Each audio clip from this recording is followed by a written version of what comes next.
We've all been on the interstate when we see that one boat trailer going by and we wonder, how in the world is that thing not falling apart? We're going to take just a couple minutes today and go over some real basics on trailers as far as what to look for and maybe some decisions that you can make as a boat owner that will help you from having some potential catastrophes when you trailer down the interstate. The first thing I want to talk about is every single time that you dip that boat into the water and you're pulling your truck out with your trailer without the boat on it, take a couple minutes and check just a few things. The first thing that you want to look at are your bunks. Your bunks are covered in carpet, but on many models, they've got treated lumber, they've got wood below them. Some of the newer ones now have aluminum that are underneath that carpeted bunk, but a lot of the older boats have wood down there. Go ahead and take a second and just check it with your hand in a few places. Are there any soft spots? Do you need to replace the wood that is underneath that bunk? It'll save you a lot of headache possibly when you're taking a fishing trip. The second thing to check for is your rear seals. If you have a boat trailer that has your traditional grease zerks and your rear seals, look to see if there is any signs of grease blowing out on the back side. If there is, that's something that you want to make sure that you get checked right away. Some of the newer boats now have their axle and bearings that are submerged in what they call an oil bath system, and they usually have a little clear window where you can see the oil right in there. That's awesome if you have one of those, saves a lot of headaches, but just make sure you spot check it every now and then.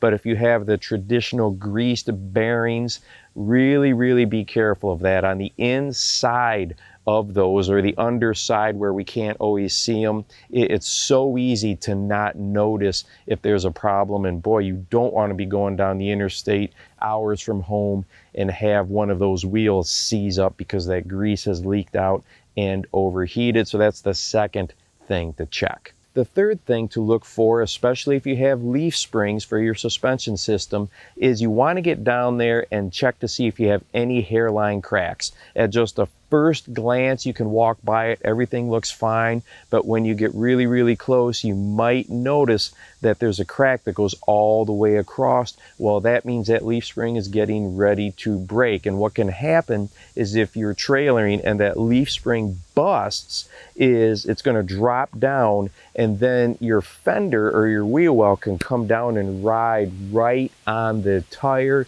and overheat, and once again potentially cause some major problems when you're on vacation or you're trailering down the road. So always check those leaf springs if that's the type of suspension system that you have. Now, if you have a trailer that has a dual axle on it, it probably means that you're running a boat that's got some weight to it and you have a braking system on that trailer, whether it's a surge brake or something else. Make sure that you take some time, if you happen to launch at what's called a primitive ramp or a ramp that is made up of gravel, when you pull that trailer out, just take a look and a listen when you're driving. Make sure there's not any rocks that are caught down there inside the wheels. I have seen that multiple times, or pea gravel or whatever can get down in there and cause some pretty good damage. So if you notice some rocks there, do your best to fish them out of there or hose them off. The next thing to consider are your tires. First, take a look at the wear pattern.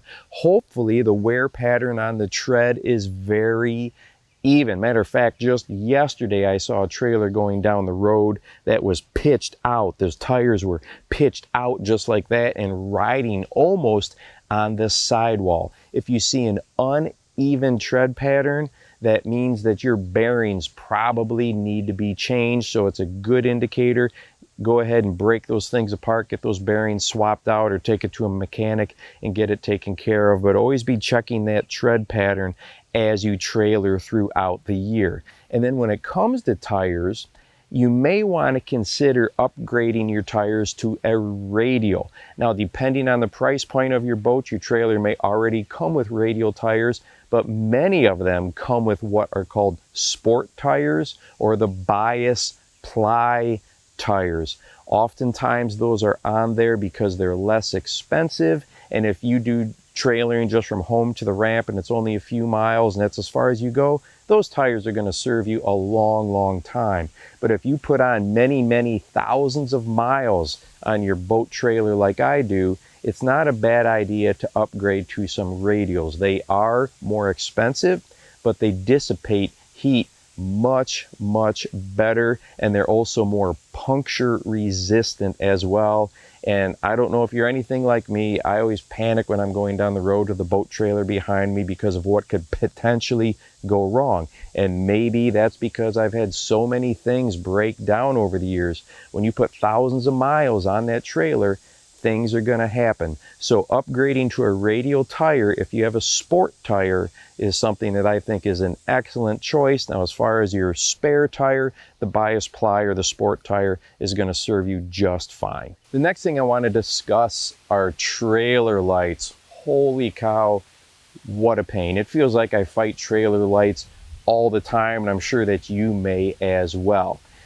First thing I want to talk about is if you notice that your trailer lights are doing something really odd, like you turn on the left turn signal and they're both flashing or they look really dim. Most of those strange situations are because of a grounding issue. So go ahead and check your ground. The first place to start is up at your truck and trailer connection. Sometimes that ground plug is broken off or gets broke off and we don't realize it. A lot of times just the connections need to take and be cleaned out. Use some emery cloth and clean them out. If you're having strange, weird things going on with your lights, that's the first place to check. If that all looks okay, then go ahead and check your harnesses on the trailer itself. Now, most of the wiring is inside the tubing of the trailer, so it's not exposed to salt and grime and wear and tear. But where those wires hook up to the actual lights, oftentimes there's just a little bit of wire that's exposed, or it has a pigtail system, a couple plugs, whatever it might be, and it's real easy for a lot of grime and debris to get up in there. And most of the time, if you're having strange electrical problems, you can pull those apart, clean off the grounds, put them back together, or clean off all the terminals, put them back together, and it eliminates all kinds of issues. And having an ohms tester or a continuity tester in your toolkit is always an excellent, excellent idea when you're dealing with trailer wiring. I've got another video right here that talks about the different tools that I always have in the boat with me. If you're interested, go ahead and check that one out and make sure that you go out and encourage someone today. You never know how you might just change their life forever. For the Bass Fishing Life, I'm your host, Steve Rogers.